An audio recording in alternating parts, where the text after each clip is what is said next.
Good morning. You're watching World Without Rule of Law. Welcome to the Southern Virginia homestead. This is another segment of an unscripted moment.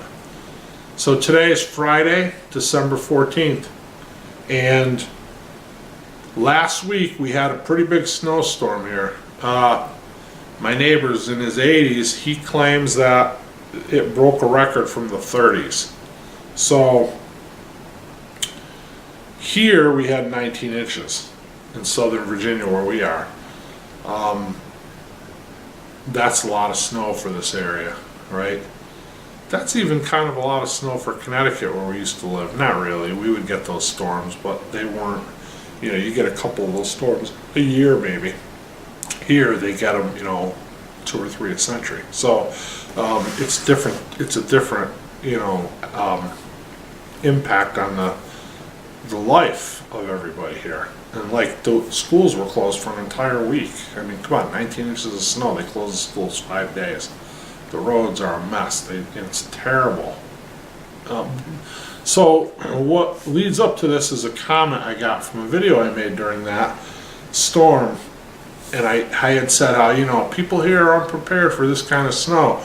And somebody commented on that, and almost seemed like they were taken aback a little by it. But they said, we're more prepared than you think in this county. We just don't go around making videos about it, or something like that. Words to that effect, paraphrasing. And I just wanted to clarify that because it wasn't intended to be an indictment on anybody. And I wasn't talking about individuals being unprepared. I was talking about the county organization and the area in general just being unprepared for that kind of snow. And again, it wasn't an indictment on anybody or even on the county. It's just the fact of the way things are. Of course they're not prepared. If the last time they got this much snow was 1930, then why would they be prepared? How would they be prepared? It's not something they deal with all the time. Guess what? Go to Fort Lauderdale, Florida. They're not prepared for 20 inches of snow either. So it doesn't mean that they're doing something wrong or that they're making some huge mistake. It's just the way it is. They're not prepared for it in Hawaii either. But, so, I just kind of want to clarify that because I think the exact opposite is true. I think that people, individuals in general, are more prepared down here. And I think that's driven out of necessity. Because here, it started Sunday night, the snow stopped around noon or 1 on Sunday. It started Saturday night into Sunday. The snow stopped around noon, 1, maybe it was 2 o'clock, whatever. It was early Sunday afternoon. And we had 19 inches. So the road where we live wasn't plowed until Tuesday afternoon. So we could not have left in our vehicle on this road if our lives depended on it.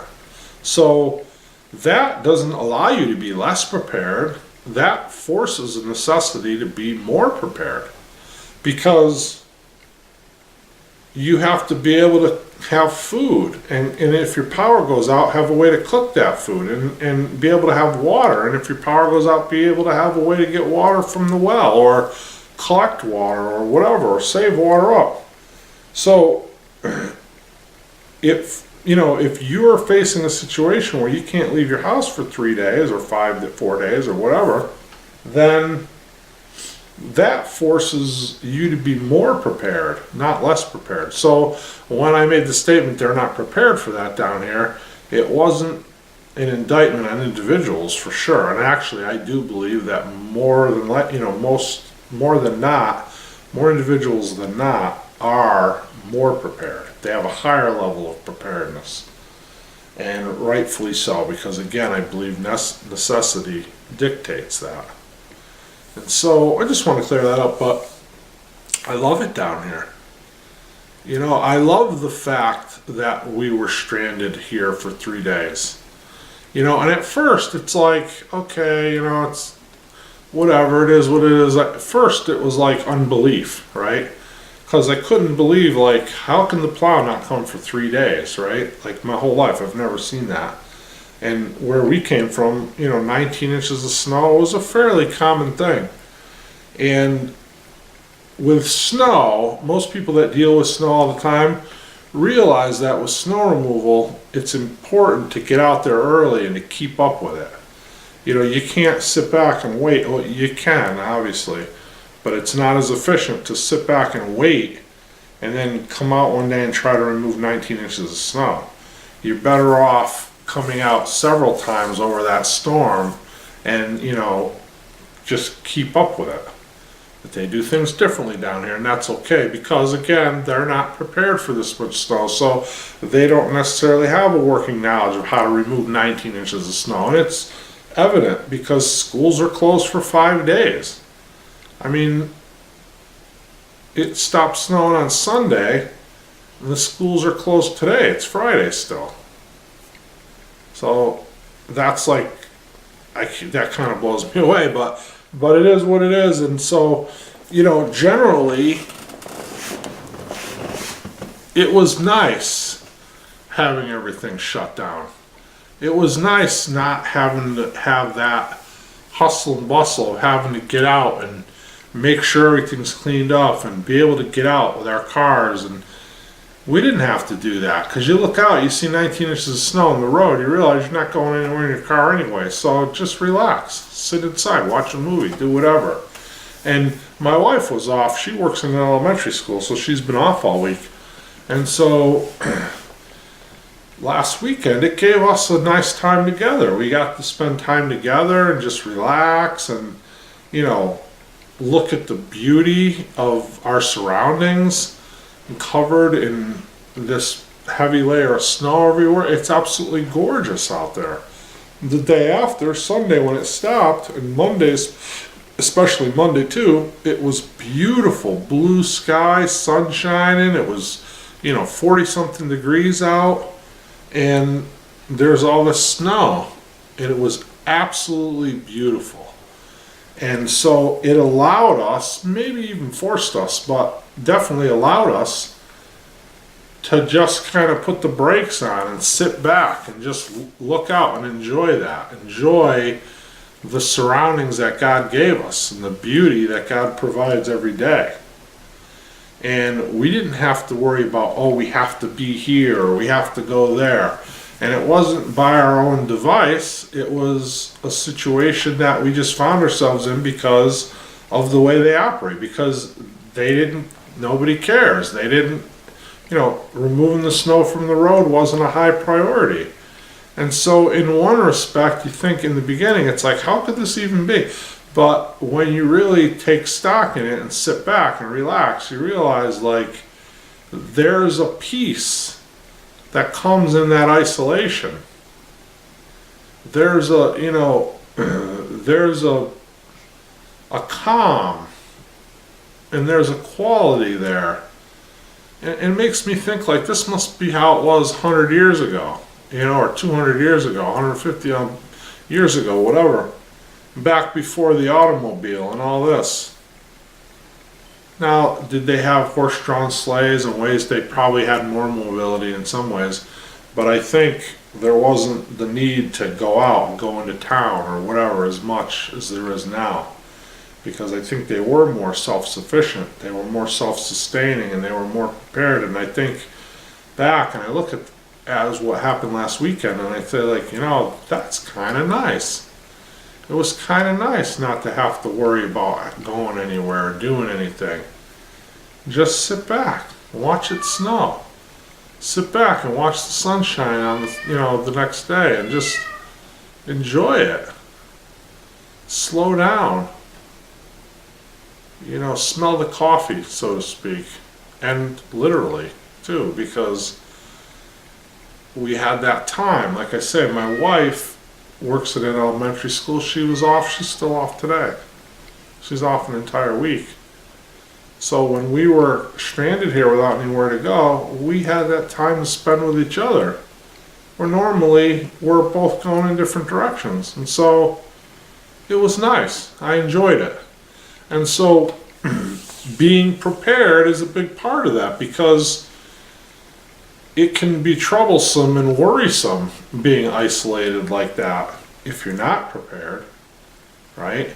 If we didn't have food and certain things in place to take care of certain needs that we have, that isolation could cause worry and even panic in some cases. What are we going to do? What are we going to do for this? What are we going to do for that? We got to get out. We got to go to the grocery store. What's going to happen, right? But we didn't have that. We were prepared, and it was only a couple days. So I mean, everybody should be prepared for a couple days. It's like that's nothing. But with that preparedness, it allows us to have a calm and a peace in that isolation, and I think that's an important lesson. I think that's an important lesson for everybody. Preparedness gives us peace of mind in good times because we don't have to fear or worry about those things, those times of disrupted service, so to speak. And it gives us that peace and comfort in those times of isolation to know that, we're okay. And apparently, we have one neighbor that we can see across the street, and they're older. Apparently they were prepared too. There was smoke coming from this chimney. We're in communication. He knew that if he needed anything, he could call me, and I knew that of him too. So there's a community there too. It's just us. There's really no other neighbors in sight. I mean, in the winter now with no leaves, I can look down and see the roof of the house, next house down, but they're younger people. I never even met them, to be honest with you. They're not there a lot or whatever, and they keep to themselves, and that's fine, and that's the way they want it, and we respect that. My neighbor across the street, he's a friendly guy, and we got to know him, and he's helped me with a lot of stuff, and I try to help him whenever I can. And we went out, and I have my tractor, he's got a tractor, and the day after the snow, there's a neighbor that lives half a mile away or so, and he just passed away from cancer about a month ago. We drove up there with our tractors and cleared his wife's driveway for him, and I helped my neighbor across the street clear his driveway. He's got an older tractor, it's two-wheel drive, and it's got a scraper blade on it. And he's a pretty resourceful guy, and he doesn't like to take help or ask for help, and he's always willing to help me and anybody really. And so I want to help him, and I'm willing to help him as well. And I had an opportunity to do that because with this amount of snow, that wasn't an efficient way to do it, because it's an older tractor, it's two-wheel drive, like I said, and it just has a scraper blade in the back, and it works awesome, I'm sure, for 3 or 4 inches of snow, but 19 inches of snow is a little too much. And so I went over there and helped him. We made short work of his driveway, and then we went and did the neighbors. And so there is that community, and the same thing, he knows that if something happens, and he eats with a wood stove, and he's in a situation where he's very prepared. But if he ran into a problem, we're right here across the street. We're ready to provide a support network for him. He could come over here. Him and his wife could come over here if they needed to, if something happened, where they burst a pipe or lost their water or whatever. And we know the same thing of them too. So there's a comfort and a peace in that too. And that, I know I don't want to be redundant, but I can't express enough how peaceful and calming that isolation was. And a good part of that is because of our ability to be prepared, our level of preparedness. And so to the gentleman, or I don't know if it was a lady or gentleman, I don't remember, who made that comment, I wasn't cutting anybody down. It wasn't an indictment on you or anybody that lives in this county. And people, they take that posture a lot because we come from the north, and people look at you like you're a knucklehead anyway when you're not from around here. Like, it's clear that we're outsiders here, to a certain degree. And we kind of knew it was going to be like that, and it's not necessarily a bad thing, it's just the way it is. And like with my neighbor across the street, once you get to know people, once you get to know someone, they see who you are, and that kind of goes away, right? But when people don't take the time to get to know you, or as in the situation maybe of somebody who commented on the video, they obviously live somewhere in this county, but we'll never probably know them because we don't know who they are and they don't know who we are, only that we live in the same county. And so they just look at us as we're outsiders and maybe, you know, judgmental in some way. And I get that. Like, I don't really know why. Maybe I try not to come off that way, but there's differences in lifestyles here from where we came from. And so I guess that shows through. You know, I notice like politically, and politically is a weird dynamic in Virginia because Virginia is a liberal state, generally. But I think that's true in like Northern Virginia, and the population centers where all the voters are makes it a liberal state. But out here where we live, it's very conservative. This is a very conservative county. But it's a weird dynamic because people look at us and they're like, you know, they have that, you're coming from Connecticut to change us. Look at how screwed up Connecticut is. Don't come down here and think you're gonna do this and that. And it's like, no. Like, if I liked that and wanted that, I could have just stayed in Connecticut. It's the exact opposite for us. We came down here because we wanted to get away from that moral and social degradation, that political backwardness. Because why on paper Virginia might be a liberal state, it's nowhere near what Connecticut is. And so we're not coming down here to change this area. We're not coming down here to bring those values and those politics or, you know, that society down here. We're coming down here to escape that. And so I just feel like that needed to be said because we run into that attitude. And, you know, maybe some of it is imagined. But sometimes I guess I can read between the lines, maybe erroneously, but not always. I mean, I'm not always off. So there is something there to that dynamic, and I just feel like, you know, that's not why we came here. We didn't come here to bring our social, you know, those social values that Connecticut holds, or those political values, or more accurately, lack of values, right? We didn't come here to bring that with us and to transform this area into that. We came here to escape that. And if I had it my way, and I'm a very social person, I would be happy never even leaving this property. I'm at the point in my life where I don't have any desire to intermingle with any politics. I don't want to be involved in political debate or politics of any kind, although we are every day because that's just the reality of life, because you can't escape it.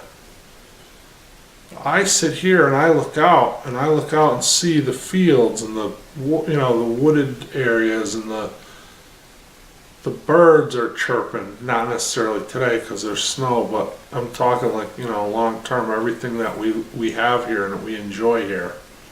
The gardens, you know, just being in the country. If I had the means to be here and never leave this property, I would do it. I dread getting in my car and driving into the city, town, whatever. Traffic and all that stuff. I'm at the point in my life where I could easily just give that up. But, you know, the fact of life is we can't really give that up. I'm not going to say we can't. We can't give it up completely, but there are lifestyle changes we can make to where it's not as prevalent as it was or is. Right? We can minimize it. And I think we've tried to do that somewhat successfully, but you know, you always got to go places. We leave to go to church, you got to deal with traffic, and you know, it's not as bad, but yeah, if I had it my way, I'd never leave this property. But then, how effective are we in our lives? If we want to share our faith and witness to people and do the stuff that we're commanded to do in God's Word, how do we do that? By never leaving our property, right? We can't. So that's not a viable answer. Although, if I'm being honest, in my heart of hearts, there are many times when I wish I could do that. It's not who we're called to be, and it's also not a reality of life. So it's just a dream, so to speak. But I guess it's a good place to stop. Thank you all for coming. I appreciate each and every one of you. And I just want you to know that whatever I say and do in these videos, I'm not, I don't mean to insult anybody or indict anybody on the way that they live or the choices that they make. And I'm sorry if people take it that way sometimes. It's not my intention. I appreciate each and every one of you. And I thank you for watching. God bless you.